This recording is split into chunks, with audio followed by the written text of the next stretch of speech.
আমরা এসে উপস্থিত হয়েছি কাকড়া মির্জানগর, অর্থাৎ শিয়ালদা থেকে হাসনাবাদগামী যে কোনো ট্রেনে উঠে কাকড়া মির্জানগর নেমে ভ্যানে কিংবা অটোতে কচুয়া লোকনাথ বাবার আশ্রম।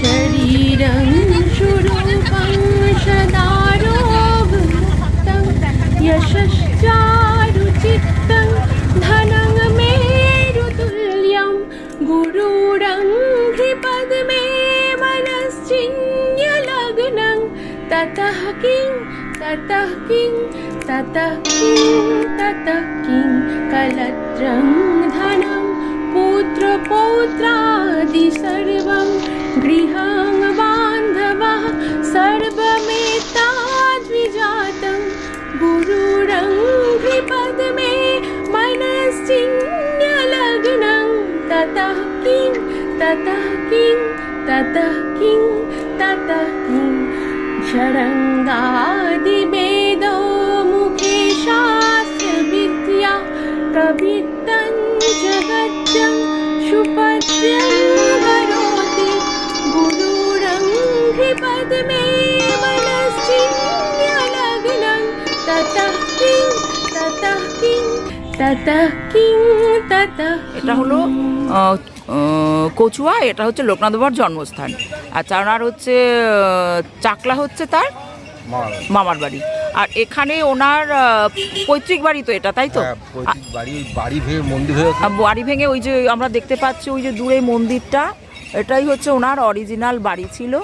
বাড়ি এই পুরো প্রপার্টিটাই ওনার বাড়ি, পুরো প্রপার্টিটা। ওনাদের বংশের কেউ আছেন এখানে?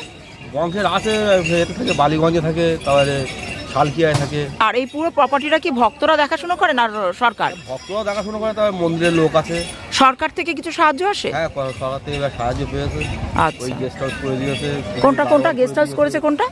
পিছনে গেস্ট হাউস আছে। ও, পেছনে গেস্ট হাউসটা সরকার থেকে এসেছে, করে দিয়েছে। আর এই যে পেছনে যে আর একটা মন্দির আছে, এই যে আমরা দেখতে পাচ্ছি আর একটা মন্দির, এটা হচ্ছে লোকনাথ ঠাকুরের পৈতে হয়েছিল। আচ্ছা, বেণীমাধব হচ্ছে তার বেণীমাধব হচ্ছে তার বাল্যবন্ধু। আচ্ছা, আর তার বাবার নাম কি? লোকনাথ ঠাকুরের বাবার নাম? লোকনাথ বাবার নাম হচ্ছে রামকানাই ঘোষাল।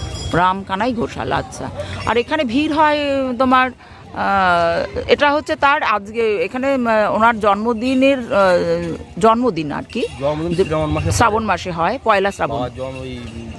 কি বলে আপনার লোক ইয়ের শ্রীকৃষ্ণ জন্মদিন, লোকনাথ জন্মদিন সব একই দিনে।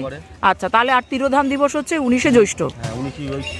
হ্যাঁ, সেই দিনেও পুজো হয়। তার মানে তিরোধান দিবসের পুজোটা আগে হয় আর জন্মতিথি অনুযায়ী পুজোটা পরে হয়, তাই তো? আর এখানে ভক্তদের প্রচুর সমাগম ঘটে।